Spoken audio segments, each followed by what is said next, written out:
A sunny morning to each one of us. Mayong buntag. Pleasant morning to you too, Karen. Now, before we start with our interview, let us introduce ourselves. I am JHOANNA FAYE ACAS from Group 1. And I am Keren Nathaniel Alvarado.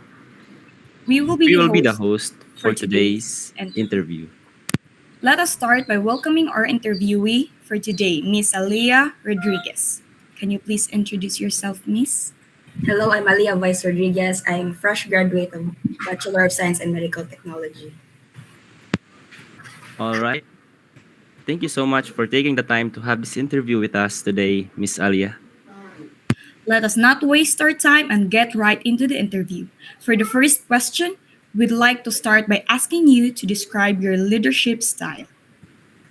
Me as a leader who wants to share my knowledge to my coworker, teach them what I learn and what are the good techniques to understand immediately about the protocols. And also, me as a leader, I want my coworkers to share their knowledge to me because gaining knowledge from other coworkers may help the relationship that to run the laboratory nicely. That sounds great. How do you typically evaluate your team's performance? For a team to recognize its strength, flaws, and opportunities for progress, performance evaluation is very crucial, such as regular performance reviews, self-assessment, team meeting and discussion, benchmarking and surveys, and also share giving questionnaires. It should not be one-time event only, but it's a positive continuing progress to have a high-performance team. That sounds like an effective approach. Now, how do you manage or handle incident reports in the laboratory?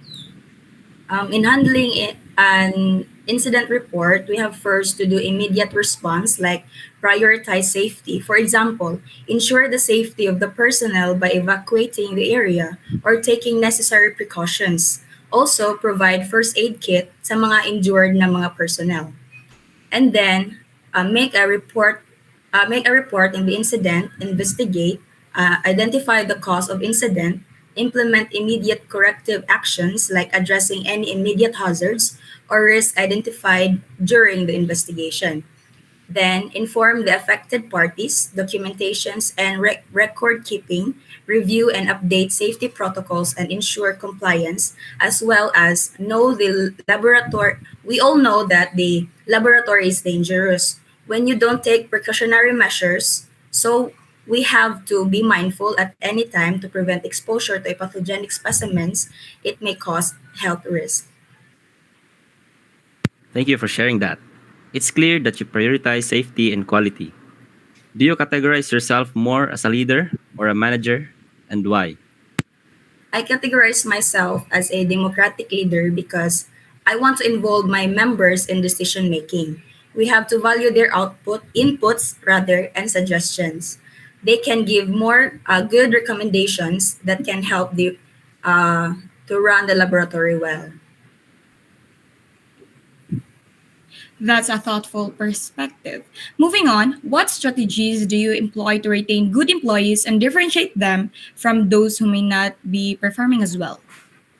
It is really challenging to keep good employees from bad employees. The strategies that I can do first is to establish a clear job description. So dapat kahibawgid sila sa ilang trabaho sud sa laboratory. We can also communicate to them, talk to them about the performance inside the laboratory, providing training and recognize them or to those who are good employees so that the others may be inspired and to the next um, in the next working days they will do good. Finally, are you participating in external quality control like accreditations, NEQAS or EQAS from RITM, or any similar activities? For now, no, because I'm still unemployed because I'm focusing on studies for the board exam. Thank you for sharing your insights, Ms. Aliyah. Your approach to leadership and quality assurance is impressive, and we appreciate your time today. Thank you. Yes. Thank you for providing valuable information about your leadership style and laboratory management practices. That's all for this interview, Miss. Thank you.